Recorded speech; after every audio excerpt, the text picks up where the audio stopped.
Welcome to the Activity Call Live, and now our host, Andy Albright.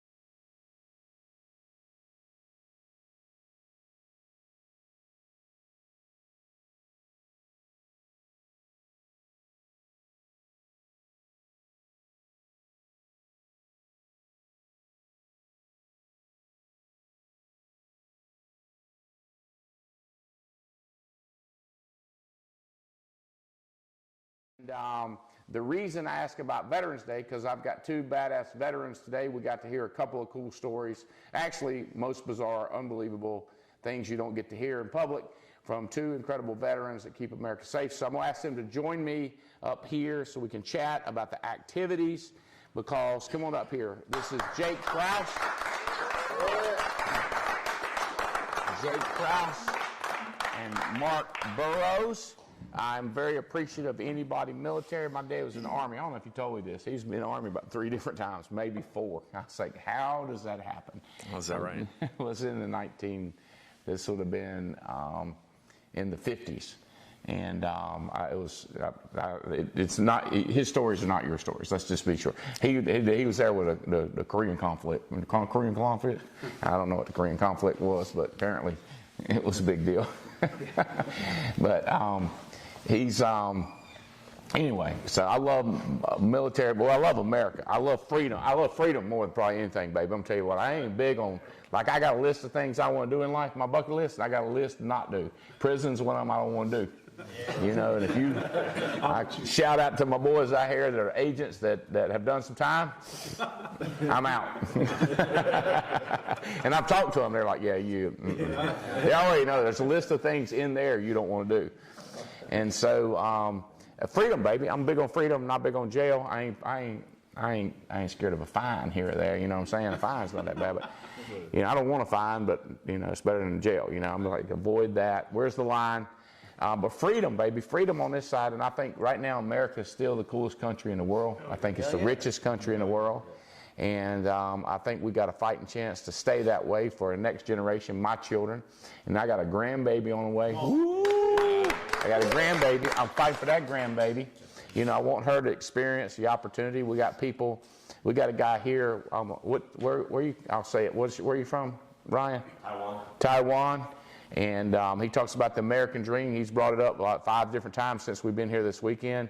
And, you know, I'm still, like, people fighting to get into this country. Yeah. Crossing rivers, sneaking in, risking life, death, some of them dying, risk of getting jail, whatever, to get here. So I'm a big fighter for this country. It's funny, I just did a special errand with Dunleavy and Matt. Dunleavy said, what's your end goal? I said, I'm going to die. Hope Jesus is lenient. That's what I'm going for. Hope God is grace. You know, like, woo! I was trying, bro. You know, but then there's America, right? Then there's a fight for America. So I'm going to go down, and I'm not going to, I might look up the quote during this call, but we got a limited amount of time. I'm going to burn until I die. My plan is to give it all I got. Right? I sold out couple $100 million, whatever, a lot of money. I just, you know, I'm like, whatever, and tried to back off. I didn't like it. I tried it, taking pictures of birds.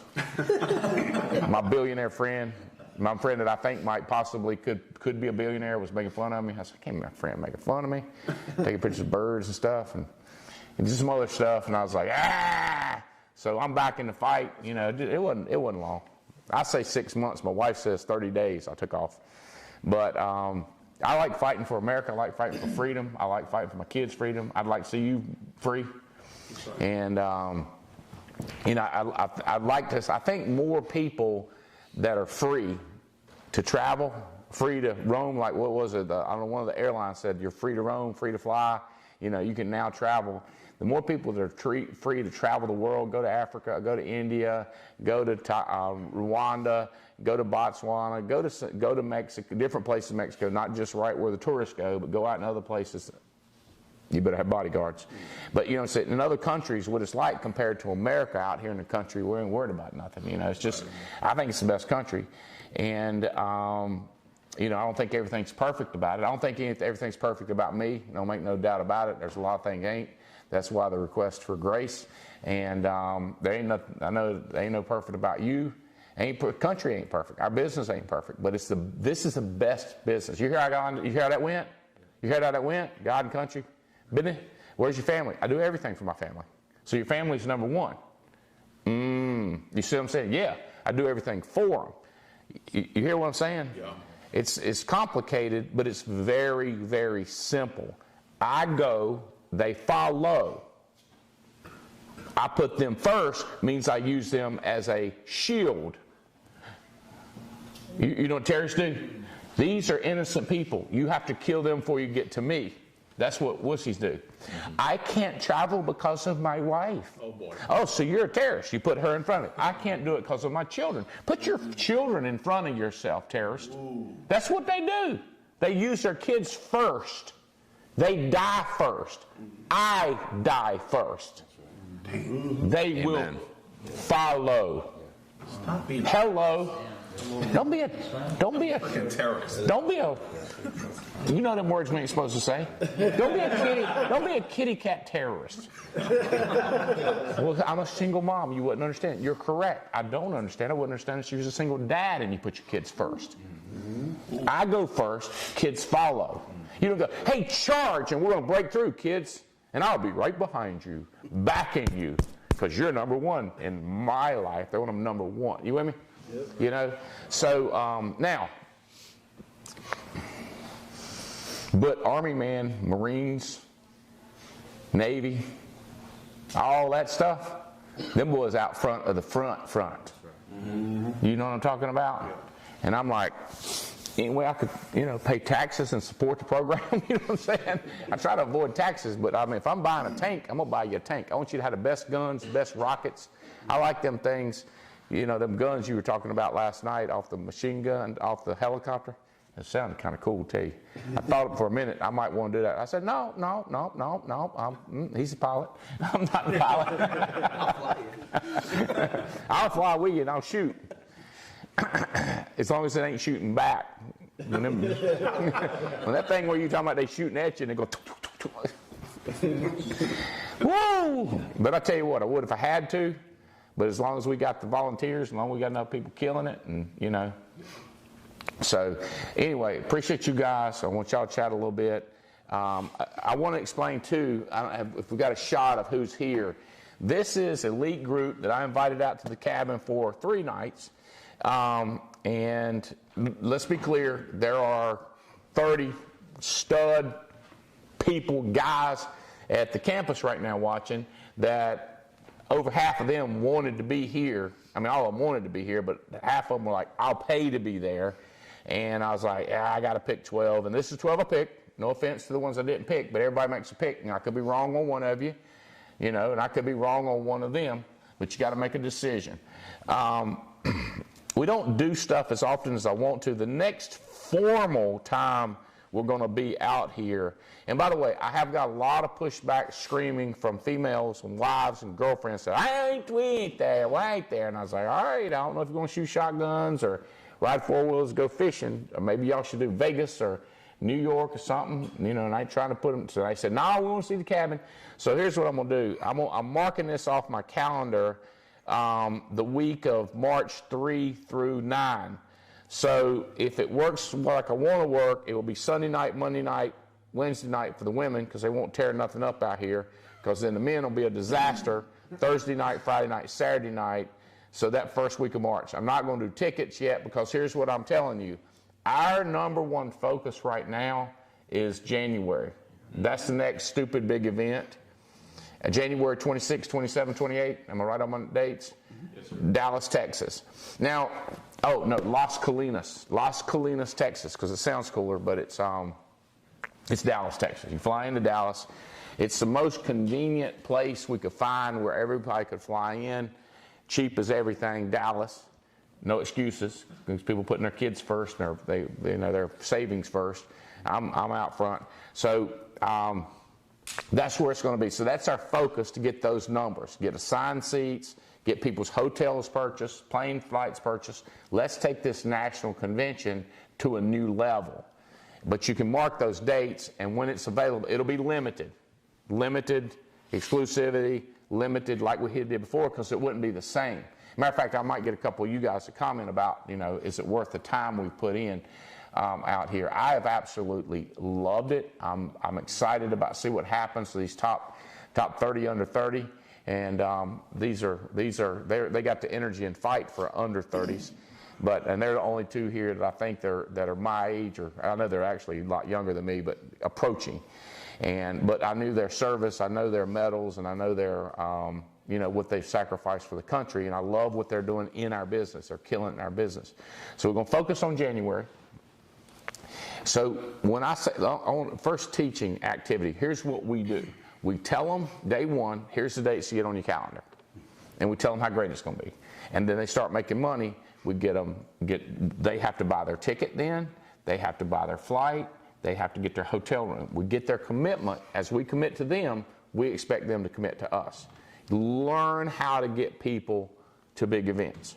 Next thing we do is when they don't go, we say things like, it's cool, no matter. It don't make me mad. I'm not pissed. I'm not aggravated. Do y'all know what that means? You know what that means when I say I'm not? Tell them what that means. I'd say the opposite. Why does it mean the opposite? When I say I'm not mad, I don't care. Why is that? Because they're not hearing the not. You hope they don't, right? Because I know psychologically what that means is I'm mad, I'm pissed. Because if you're not with me, you're not with me. That's what he was asking me. If you're not with me, you're not with me. What do you mean if I'm not with you, I'm not with you? Well, I'm still selling and making you a percentage and making the company look good. Cool. Absolutely. I don't care. It's not a problem. Because I want them to keep doing that. It does help the company. But being with me is different help. It's like some people think loyalty is not quitting. They think loyalty is not quitting. Loyalty is growth. Loyalty is being more massive, more productive. Like in other words, I say, I believe in God. Therefore, I must. I believe in my family. Therefore, I gotta. Not,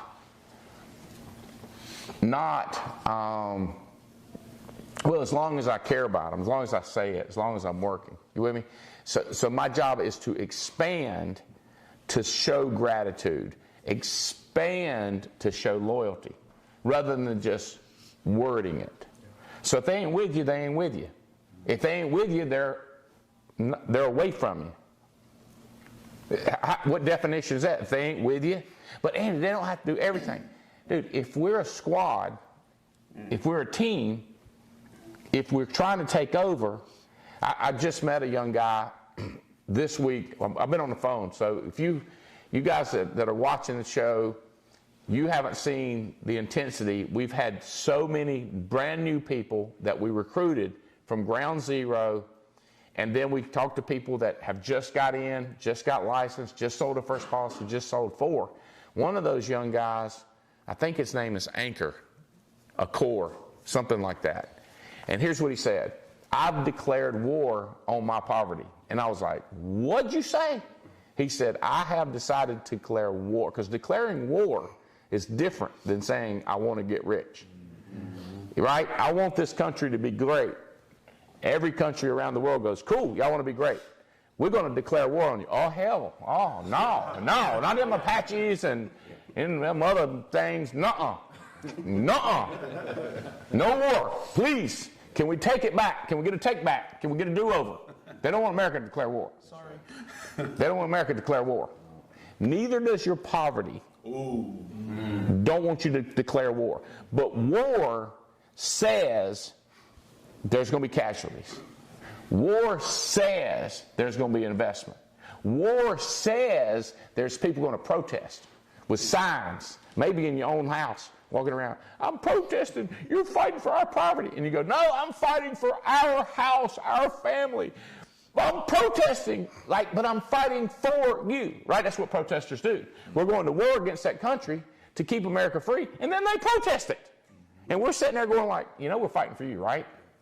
And they go like, we don't want you to. We don't think it's wrong. Like these guys would come over here, and they go, you understand? So in your family, when you declare war, there will be protesters with signs, marching, screaming. And let me tell you something. A lot of times the people going to war are like this. And the protesters like this, hey, hey! Because they're screaming. Because they're a minority. They're not everybody. The majority wants to go to war against this poverty thing. But a minority says, we don't like you going to war against them people. We don't like you going against war against poverty, because if you go in war against poverty, that means I'm going to lose time with you. You're going to have to go out of the house. You're going to have to go overseas, because for God's sake, we don't want to fight poverty on our own land. We don't have a war on our land, do we? No, hell no. We got to go poverty outside the house. Outside our country is where poverty is fought. Poverty is not fought in the house. We don't fight wars in our own country. That is a bad, everybody protest. You know what I'm saying? The majority, the minority, everybody wants them coming here. So we want the war, you have to go out of your house. You tracking with me on this? The poverty's out there. The other countries are out there. The enemies are out there. We got to go after them. So if you're with me, we're going to war, and we got a national convention. If you're not with me, I don't care. It's not my problem. I'm not mad. It's like protesters. I don't go around going, I hate protesters. What the hell is wrong with protesters? I go, I don't care. Let them protest. Free speech. I'm a for free speech. Let them march. Just don't let them march on my yard.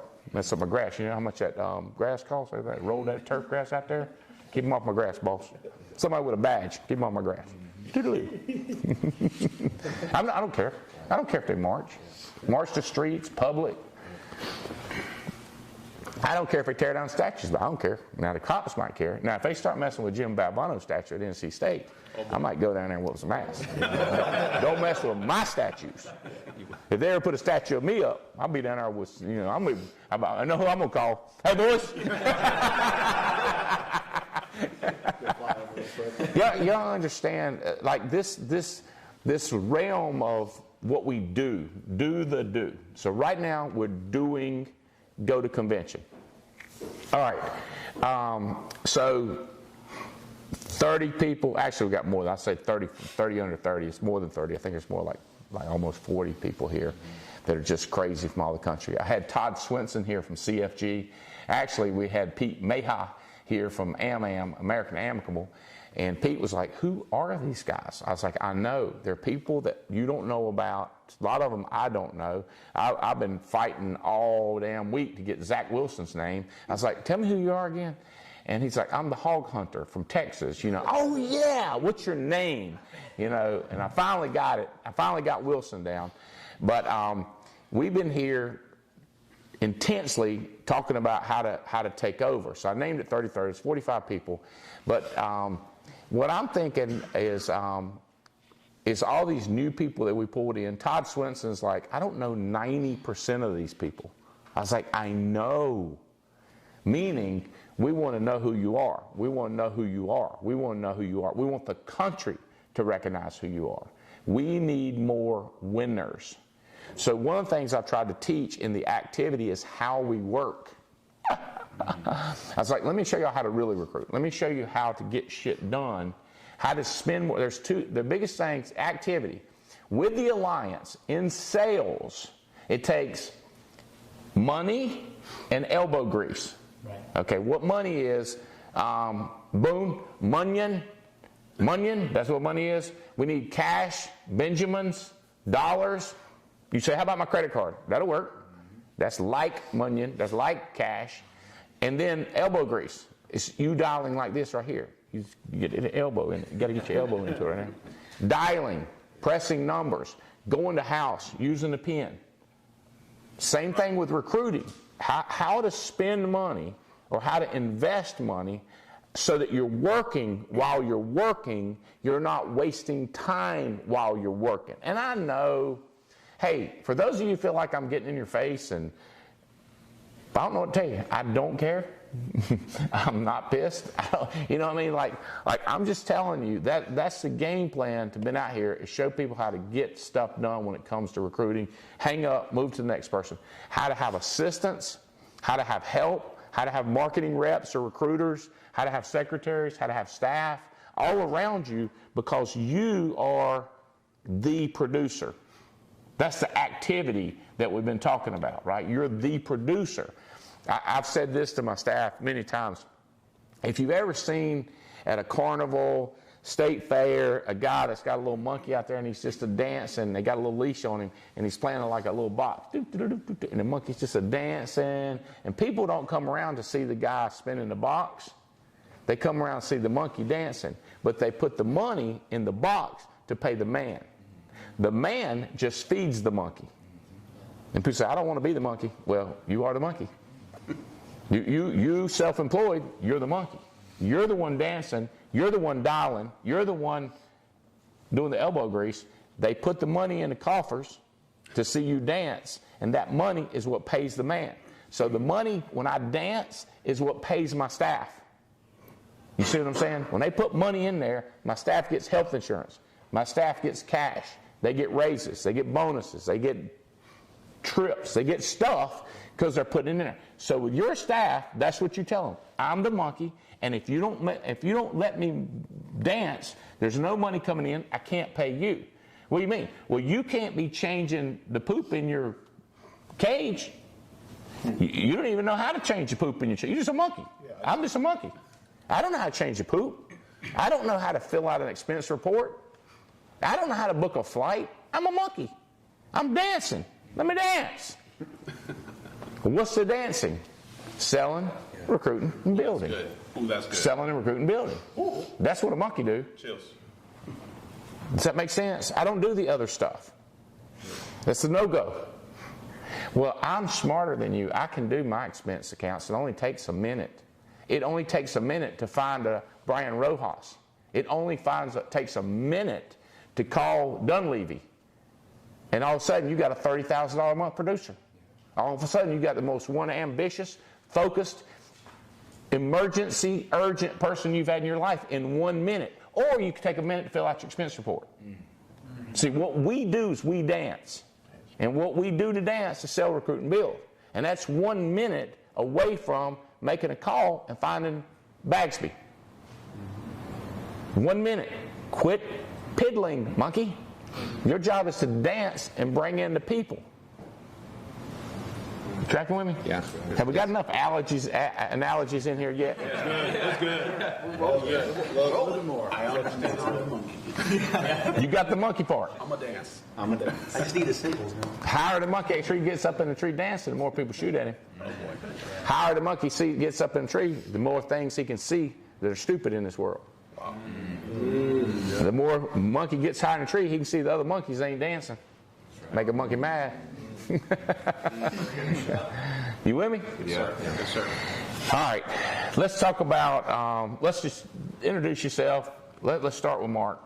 Introduce yourself. Tell them about your, we'd love to hear some of your service. Thank you guys so much for serving. All veterans, military, police, service people, all of you, MATSA, EMT, people that serve, and I'm still elevating the people that are called up. We just had one of our studs that was supposed to be here, just got called in. He's on reserves. I don't know what country he's in, but he ain't in the U.S. anymore. He's fighting freedom. He's not fighting poverty. He's fighting freedom.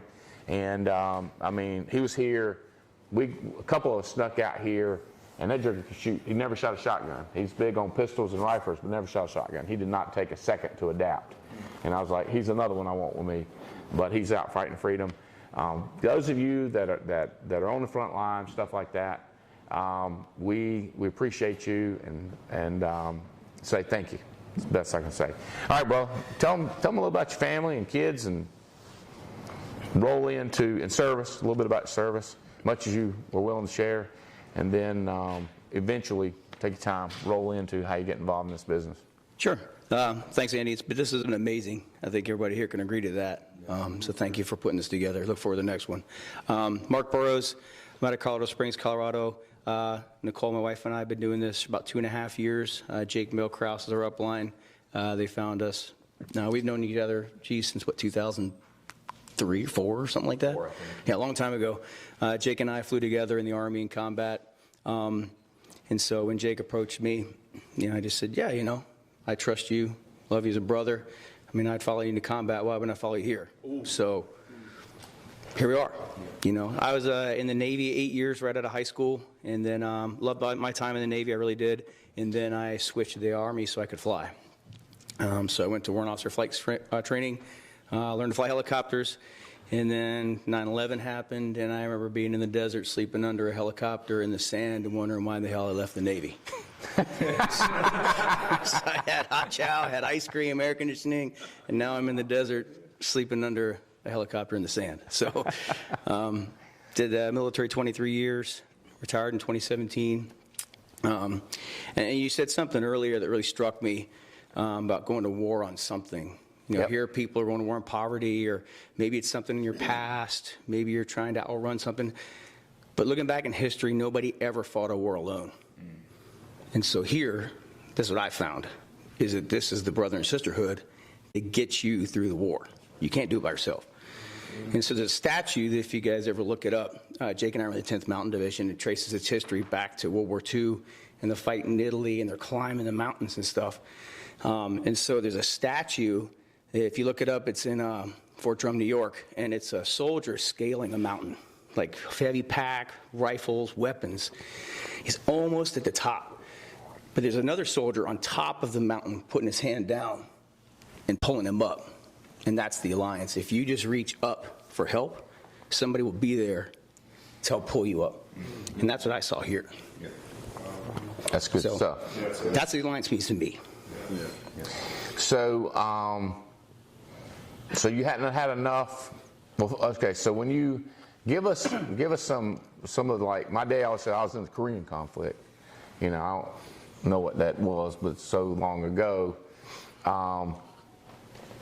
But what wars, what deployment? I don't know the words to ask, but like, where were you? Where were you in combat? Stuff like that. Yes, the Navy, I saw the cool places like Germany and Iceland and Sicily and Puerto Rico, and then the Army, I went to all the places in Indistan, Pakistan, Afghanistan, all the stands. All the stands. Is that them countries that Trump was talking negative about one time? Oh, maybe, probably. Yeah, probably. Yeah, they're not. I don't really have any passes to go on vacation there, so spent too much time there. But no, I did 2 tours in Iraq and 2 in Afghanistan. And then that pretty much took up most of my career because we were gone all the time, my Army part. And then I got stationed in Colorado Springs and, just loved it there and retired out of that. But how long have you been married? Oh, she's going to kill me. 20 years? Over, at least 20. at least 20. But it's funny, I met her in flight school. She was the maid of honor at a wedding, and I was in the sword arch for a friend of mine in my flight class. And so we just met randomly in Alabama, of all places. And we've been there since. So Afghanistan, what was going on there? Well, basically, Iraq. I mean, it's just, the insurgents kind of come in and taking everything over. And then, we as the United States decided to go in, and help out the civilian population and kind of stabilize the region. And so that was our job, is just to support the ground forces, because Jake and I flew. So you imagine you're the ground commander doing your thing. We're the monkeys above you watching for all the guys trying to come flank you, and you're not ready for it. And say, hey, look out to the left. You got some guys coming. So that way you have enough time to react. So they're shooting at you to not tell the other guys where they are. Because we're at war. Like real live war. Mm-hmm. Not peacekeeping. It's go kill them. So that was our job, was to be out in front of everybody because we were reconnaissance. So when I was shot down in Iraq in 2007, we were way far ahead of the friendly forces, but that was our job, was to be out there and find the enemy that was going to come get them before, so they had time to react. And unfortunately, we found them all right. So we could keep talking to him about that, and people are probably more interested in that than we talk about business. And I get it, but you just had to come hang out with us late at night with a some glass of water, ice water, and you get him talking, you get some water, and be a couple shots of water, and boy, he'll tell you something. But so you hadn't had enough, even after 23 years of kind of duty. You went into the rescuing people in a helicopter. Mm-hmm.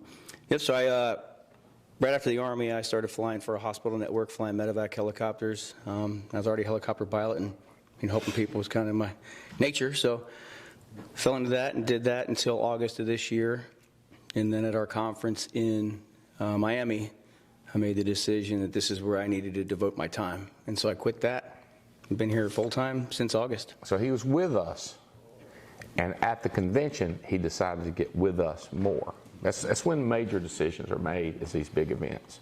Because people's eyes and heart gets opened up, and they make decisions. And I've told people that. I made my big decisions at big events. I've made decisions at this big event. It's not big, you know, this is 45 of us, but I've made decisions. But in January, I'll make crazier ones. And then your job is to back it up. So if you get people with character to big events, they make a decision and they keep the decision because they got character.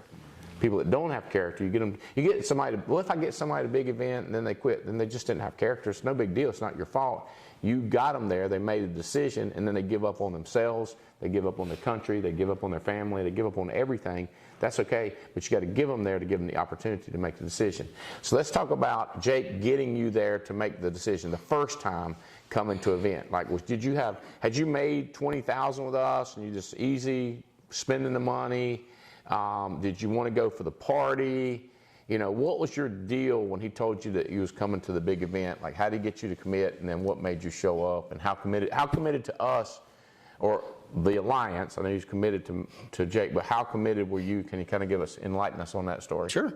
Well, he got me, we just started talking one day, and the timing was right. He'd actually asked me a few years before, the timing wasn't right. And then we spoke again, just randomly. We were just talking, and so I said, yeah, you know, I think time's right, let's give it a try. He actually came down to Colorado and ran some appointments with me, got me going. And I was piddling, doing some stuff here and there. And actually, you know, there's just a lot going on in life, and a lot of stuff going on. And so I had said, you know what, I really wasn't committed to the Alliance at all. I mean, I didn't know the Alliance at that point. Yeah. So I just decided, buddy. That's it. I just knew Jake. You know, if I'd follow him into combat, I'd follow him here, like I said. I said, you know what, there's just too much going on. I'm going to quit. And then you came. To a hot spot in Denver. Come see you. Bought a ticket, came to Denver. Me, I get so upset. He's a war hero, but he's not done anything. When he knows how to shoot and fly and paddle a boat. On your team. Why you been so cheap about your distribution and expanding? Well, I'd like to wait until he does something so that I can honor him with my presence and fly into the city with which he lives with his spouse, where he refuses to leave his home to make sales for me. So therefore, you go, Mr. Albright. I do not travel because I put my family first. Out front. Out front, terrorists. Therefore, I cannot. I'm sure you understand, don't you? I understand you like I understand those protesters. I understand you, and I'm okay with it. I'm not pissed. I don't think you're an idiot. I don't think you're a moron, asshole. I'm cool. I'm cool. So he goes. Had you sold anything? One a or little two? bit. I sold. It's a piddling. I sold a couple, but he came and he helped me kind of get started, and then I piddled a bit after that, and then I said, you know what? I'm not going to conference. I'd already had a ticket, and I still wasn't going to go. Had a ticket, but wasn't planning on going. Not planning on going. Had a ticket. Had my airfare too, and I was like, there's too much going on in my life right now. I just can't. But he came. Wait, you had a life going on? Yeah. Well, You know, you're married, you got kids, you got cousins, aunts, uncles, mamas, daddies, friends, neighbors, army buddies that have been through stuff with you. You got stuff spinning around. there's all those things I was hiding behind, though. I wasn't in front of them. Wow. So, but I didn't realize it at the time. And so when Jake came down, I had a great time, hanging out with you and him. And I said, you know what? He invested in me to come here. The least I can do is honor my commitment that I told him I would go to conference. So I did. And I walked into conference, and I had every intention of just doing that and quitting. And I walked into the craziest scene I will ever remember in my life. There was like Nerf darts flying everywhere and pool games and water stuff and basketball. I was like, where in the hell am I? Andy, marketing director. Yes, sir. He walked into the craziest place he's ever seen. Yes, sir. We need the guns. Okay. We need the Nerfs. We need the balloons. We need the balls. Gel blasters. Yeah, hell yeah. But I just remember all the things. Reviving the right stuff, baby. They were on my mind. Like, I remember just Brandon We Manley should is tell down the hall. everybody to bring theirs. Bring gel blasters. That'd be good. It is Texas, baby. Wear your boots and your cowboy hat.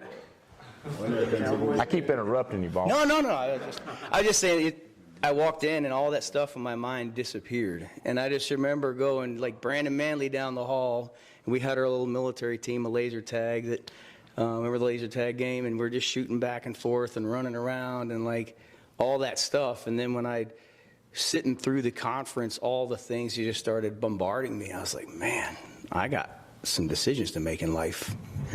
And it had nothing to do with life insurance. And when I walked away, I have not missed a conference since. God willing, I never will. And now you're bringing people. So, did you see what the little monkey did just now?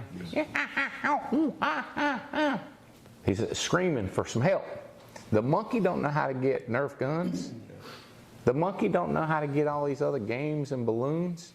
So I'm just letting my master, my marketing director, know, because I can't do that. People ask me like, how do I get my secretary? I know, how do I get that done? Tell your secretary to look it up. I don't know. Where's that at? I don't know. I'm monkey. I don't know. Call my smart people. I'm the dancer. All I do is recruit and sell and build. That's what I'm good for. Now, a lot of people, they want to delegate. Okay, watch this. They're a monkey trying to get their master to recruit. They're trying to get their master to dance like a monkey. You're the monkey. You understand this? Like you're trying to, I'm going to hire somebody to do the dancing with a long tail. Like, bro, they don't. You're the act. They're the admin. See the difference? If you do the admin, you look like a baboon trying to do paperwork. Well, I've seen them do it. They've trained them. Have you seen them do it? And they go, see how that monkey wrote a letter? Like wrote an A? I'm like, yeah, I see how he wrote an A. It's not the way you write an A. It's not how you do it. I've seen an elephant paint a picture for in somewhere, wherever I was. And, huh? Thailand. Where? Thailand. I've seen an elephant paint a picture with his damn, wrap that thing around, paint a picture. It was abstract, right? If you want an abstract picture, get an elephant. You with me? Yeah. Get a monkey to paint if you want an abstract. That is not a portrait, baby. You see what I'm saying? Like, you got it flipped upside down. And every time that monkey tries to do stuff like that, he's wasting time of getting paid of what a monkey gets paid to do, which is dance. Mm-hmm. Yep. So, you're bringing other people, and appreciate your service again. Can't imagine stuff you've seen, stuff you've been through, and welcome to the war on poverty. And you get a military pension, you get some money coming in for that. Thank you, government. And hope they do more stuff for veterans. I ain't in charge of that, but I'm in charge of voting and campaigning, but I ain't a protester. You know what I'm saying? Protesters are probably going to get more than I get done because I ain't got time to scream. I'm out here trying to make some money. So let's you got a whole business out here other than this guy. He's one of your best friends. But tell them about your wife and kids and your family and how y'all got together, and a little bit about your military background and your wife's military background first, and then we'll go to what's next. Yeah, thanks, Andy, for inviting me out here. I love being around winners, and everybody that's out here is a winner. And I love that they don't make excuses. You know, they're here. Andy invited them. They came here. They don't blame their family for not being here. And so I love being around people like that, and it's an honor, and I appreciate it. And I was talking to Ryan about his story about coming to America, and it inspired me. You know, it really inspired me, and it made my service, feel worth it, because people want to come here. You know, they want to come to America. Because we're the greatest nation on earth. But my name's Jake Krause, and I'm married to my lovely and beautiful wife, Belle. She's a veteran as well. She spent 8 years in the Army. She was a bomb disposal technician, which, for those of you who may not know what that means, she cuts the red wire, like the... Hey, let me ask you, do terrorists usually use red wire? They're very, very good about color coding all of their wiring systems. It's like it's a standard terrorist wiring schematic. And so, no, sometimes it's a guess. But she's, 8 years that she did. But that's where we met, actually. It was back in, right out of basic training. Belle and I were... Okay, let me get this straight. The person he married worked in ordnance disposal, bombs. I'm just saying. There's been some times in our 30 years of marriage where I wondered if that was a smart, wow, she could turn me into a pink mist at any time. And she's amazing. She's a badass, and she did 8 years. She got out when we had our children. She likes to say she traded her Army stripes for baby wipes. But she was a staff sergeant, United States Army, highly respected bomb disposal technician, was a trainer. She trained a bunch of people on how to disarm bombs, and mad respect for her. And she was a mother, and she did that for a long time. She even, went on trips and deployed and everything else while juggling all of those things. And she's an amazing, amazing person. And she's brought that into the Alliance now, that tenacity, that drive, that discipline. So I'm honored to be married to her. She's amazing. 30 years in April. Wow. So this coming April. When you're recruiting and you tell me this person desires growth, ain't scared. You say all those words, and you read it off of the Alliance Aiden, and I go, but what have they ever done? Well, they want it. They've never had the opportunity. I like people that have done it. So when you see this pretty blonde up there explaining how to move annuities, how to get her securities license, how to raise children, how to take care of her husband, all at the same time, you go like, man, she's just lucky in the right place, right time. She's done stuff before. She'll do stuff again. History repeats itself. So find people. So when I say, what have they done? A staff sergeant, Army. Oh, okay, cool. You see what I'm saying? Like done did. Done did people gonna do to do. If they decide to. You've got to get them to decide. That's why we give them conventions. And you got to tell them you want to. So it's a want to, get them around the environment, then they decide to. All this stuff it's like a computer programmer. You got to think like a computer. This got to work, and then this is how it works, and you get them through that system.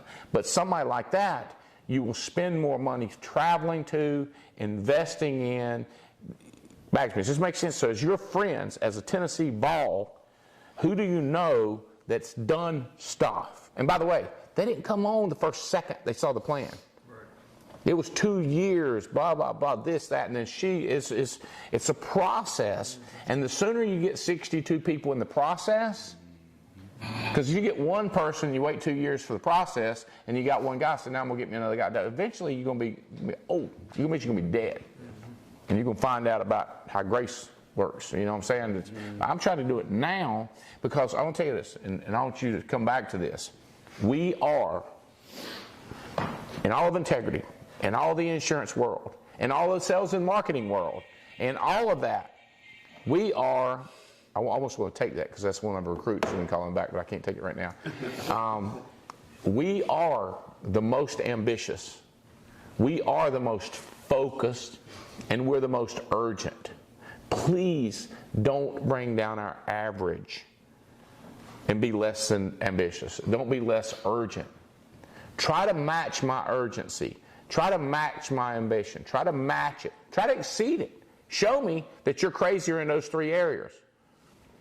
Those 3 areas. Show me your dial session. Video your dial session. So you think you can dial. Watch this dialing, baby. Somebody wiping your head. Somebody bringing you a cup of coffee. Somebody go to the bathroom for you. You just keep dialing. You just keep dialing. You with me? Yeah. Cut the camera off while you go to the bathroom and then turn it back on. Say, but I want to hear the audio. You know, I want to hear the water and I want to hear the talking. Show me. You see what I'm saying? We got the most ambitious. We got the most focused. We got the most urgent. You have that. Now improve by finding somebody that might improve the average on your team. All you're trying to do is try to improve the average on your team. What's the average ambition, average focus, average urgency? Find somebody that lifts up that average. And I'm telling you, it's going to be Alliance Aiden with proof, not Alliance Aiden with want to, who just ain't had opportunity to. Like it's America. It's like somebody looking for a job. Like, bro, right down the road? Well, this are beneath me. I'm a higher level person than this. Okie dokie. You think they're higher level than working in a restaurant? They're going to be higher level than going in a house in a trailer to pick up a $50 check. They're not going to be able to get low enough to pick up a $50 check either. If you can't get low, baby, you can't move the enemy. You come in there crawling like this right here. You got to come in low and you got to come in high. You got to come in with vision up above, and you got to go in low and get them out, because you can't worm them out from up above. I ain't gonna get into all that, but I know this is true. I ain't a war. I mean, I read The Art of War several times. You can't root them out of up high. You root them out, you're gonna have to get down in there with them. You're gonna have to get your feet dirty. So this person's so high, he won't take a job that's below him. He ain't gonna go to trailer houses. He ain't gonna do it. Right. So what are you telling me for? But a person that's slept under helicopters in the desert, yeah, he'd go to a house. He's scared. There'd be kitty cats riding all over him. He'd be talking shit. Getting that check, baby. Somebody who's got low will get low again. They ain't never got low. That's why when I get these executives whose daddy was attorney, his mom was attorney, you know, and then he grows up hearing all these big words, I just wonder if he'll go low and get down to get rich again, because he comes in doing good because his mom and daddy, you know, and then he gets an executive position job and he gets screwed. So his mom and daddy were rich, and he gets a good job because he graduated Ivy League or some decent college. Then he got a good job, and then he got a good job, but then he gets burned. So you see what I'm saying? He came in high, he's been high, and now he's been shot down because he's in a stupid career. But then you talking to him, and I go like, will he go low? You with me? But you talk to somebody like this, and her background, like she ain't here to say, and it is what, West Virginia, West by God, Virginia, and all that stuff. Southeastern Kentucky, yeah, Southeastern Kentucky, That's to right. be clear. Not no West by God, but Southeastern Kentucky. Coal mines, moonshine, haulers, the whole 9 yards. It was a culture shock. I'm from Seattle. I'll tell you, the first time I showed up there 30 years ago, I was on a different planet. But I speak the language now, so it's cool. They accepted me. So, yeah, anyway. So how you got involved in the military, what did you do?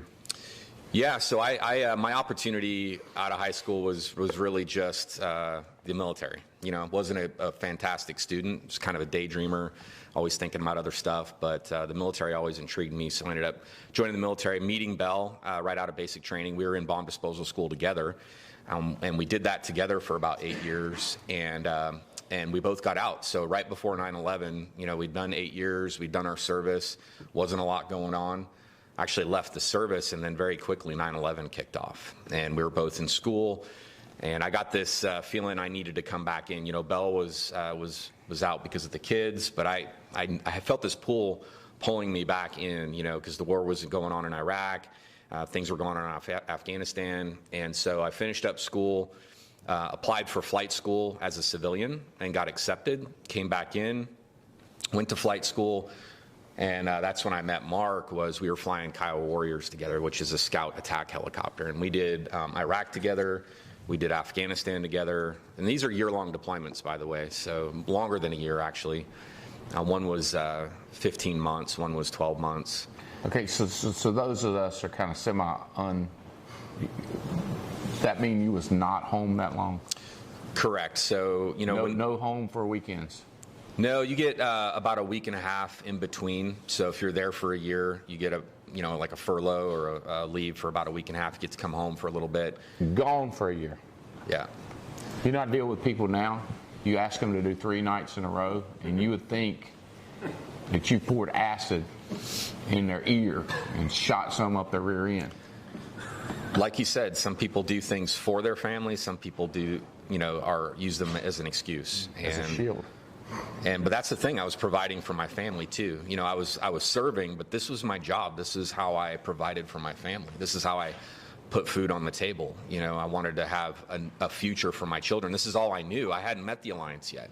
I didn't know that there were greater opportunities. I was making this work because that's what was in front of me. And thank God, my best friend Brandon Bulis, who I flew helicopters with, told me about this, or I'd have never even known about it. But did those 2 tours in Flying Kiowas, and then Tim Long, who is also thankfully on our team. I love him to death, but he was telling me about this special unit that he was in. It's called the Night Stalkers. It's a special operations helicopter unit that flies Navy SEALs, Army Rangers. Everybody knows about them in Army aviation, but I didn't really see that as an opportunity for me. But Tim encouraged me to try out. About 90% of the applications that go into them get thrown in the trash, and of the 10% that are left, they take about half of those. So it was a real honor to get accepted to them. I never thought it would happen in a million years, but it did. And so I spent the last half of my flying career flying with those folks. So we had the honor to, fly all of those different special operations units into different parts of Afghanistan, Asia, on missions that, are somewhat sensitive. And I really loved it, and that's where, I don't know, it was an amazing, I'm very grateful for that. And then my buddy Brandon, who's well known in the special operations community. Brandon, he's a legend, he really is. He's been on missions that they've made movies from, or made movies out of, and he was telling me one day, he said, hey, what are you going to do when you get out? And I said, I don't know yet, probably fly helicopters, do something like EMS And he said, what about insurance? And I said, hell no. There's no way I'm going to do that, because I had a misconception of what it was like. I said, but Belle might want to do it. My wife, she might want to try this out. And so she started 1 day a week and very quickly built an income that allowed me to transition out of the military. Wow. So she was tired of me getting shot at, and it was happening a lot. I was deploying, at least 2 or 3 times a year now. I was doing shorter deployments, because these are special operations deployments. They're 60 days, 90 days. They're more surgical. They're more focused on certain missions and whatnot. And she was tired of me getting shot at, because we were getting shot at every night. Every night. I'd be there for 60 days, and probably 40 of those days we were flying missions and, doing who knows what, and, against the baddest of the bad, right? So she was tired of that, and so her goal was to get me out of the military, to get me transitioned into civilian life as quick as possible, because she didn't want to lose me. And she did. 1 day a week, I think for 6 months, in 1 day a week, she made over $20,000 in that 6 months. And then she went to 2 days a week and made over $40,000 in the next 6 months. And then she went full time, and then I was able to transition. So I'm grateful to her. She picked up the baton and said, hey, I'm going to start bringing money in. I'm going to start finding a way to transition to get me out of the field, right? That's who you married. That's who I married, because she's a badass. And one thing I'll say, though, Andy, something you said about fear, I would, speaking for myself anyway, I was always afraid. I always had fear. I think you'd be crazy not to be afraid to go and do some of the things that we did. But the difference is you go and you do it anyway. And one of the things that I love about the Alliance and the people that are out here producing, people in this room, the people who are out there really making it happen, they were afraid when they started making dials. They were afraid that your body doesn't know the difference between the fear of being shot at or the fear of making dials or knocking on doors. That's hard to conceive. It's But true. I know it's true. It's true. It's the same FEAR. It's the same. Your body doesn't know the difference. I was the most scared I've ever been, I felt like, was doing my first recruiting appointment. I had an appointment set up on my calendar. I was calling them, and I was shaking like a leaf, more fearful than I was when my first combat mission. Holy crap. Right? And so so think about it. You know how much you miss that fear for flying? You get to fear making a phone call. Yeah. But you ain't going to get killed. That's true. They cannot kill you through the phone, or it's hard to get that in your head, but you know what I'm saying, but you still get to experience the thrill. Yeah. There's no doubt that there was thrill. We experienced thrill in what we did, and we get that here too. And so everybody that does it anyway, that's bravery, is feeling that fear of picking up the phone or feeling that fear of going on your first appointment. It's not feeling that fear. It's not being brave. It's when you go and do it anyway, that's true bravery. And so we have that together. We have that in common. And that's why this culture in the Alliance is so powerful, because not only do we do that, but we also, Andy pulls us together and helps us, fight together. We have a common purpose. And so I'm passionate about that. I have so many friends that we've lost to suicide after leaving the military because they don't have a common purpose anymore. They don't have something that they're fighting for. But here we fight together. We fight for a common purpose. We are the most ambitious. We are the most urgent. We are the most focused in all of integrity. That's who we are. And that fires me up. So I'm grateful to be here. I'm grateful to be working with all you and all the folks that are watching this too. So before, how many total years you have of service? So 23, just about 23 years, just shy of that. Okay, so let's go with 23. So 21 years in is when Brandon Bulis introduced you to the organization. About 21 years in. Introduced, and that's about the time I met you. Mm-hmm. I was out in Seattle or somewhere. We were in a restaurant, and they were like, let me introduce you to this guy, military hero. And I was like, holy crap. And I already knew Brandon, but, chatting with him, thinking, oh my gosh, would this be a dream come true to have people like this on the team? But I try to keep my poker face, right? I didn't want to slobber on him or kiss him, so I was like, nice to meet you. I'm not kidding you. Nice to meet you. And I'm thinking, team, hello, we got one. We need these people. We need these people.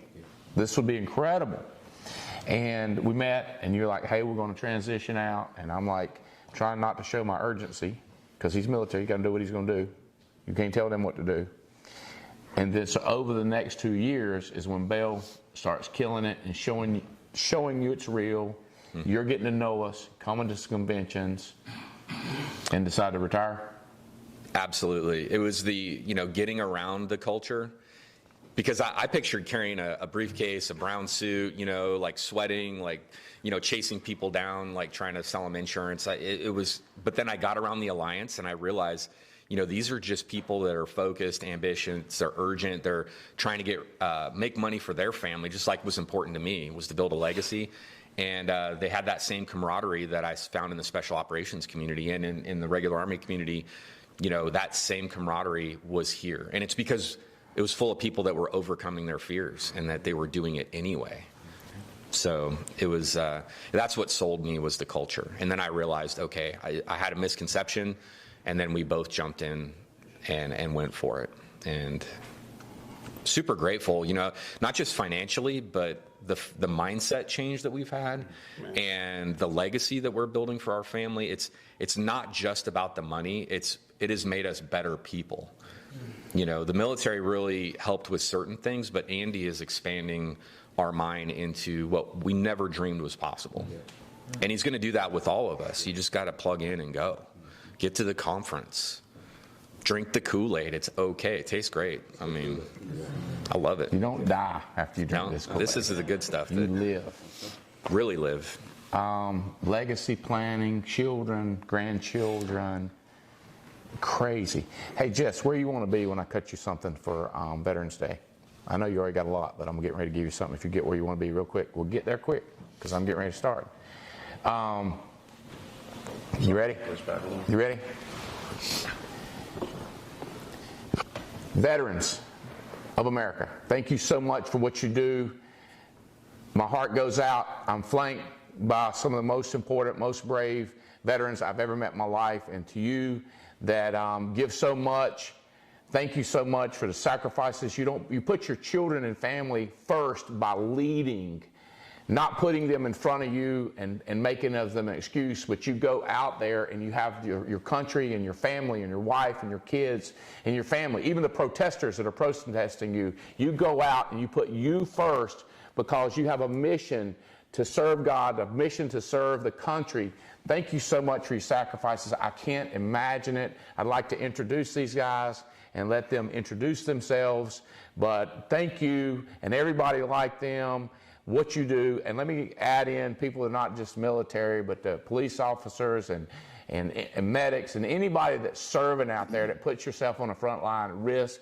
And my heart goes out. Thank you so much. We wouldn't live in the greatest country in the world if it wasn't for people like you. Thank you for serving.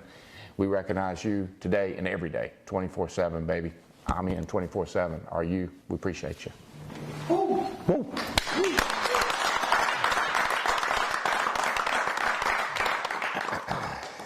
We have got to get Brandon in front of a helicopter and listen to him, media, in front of a helicopter. And you know how he is, dressed like he dresses, and let him talk about finding this opportunity because he found y'all. He's got 2 or 3 other great people.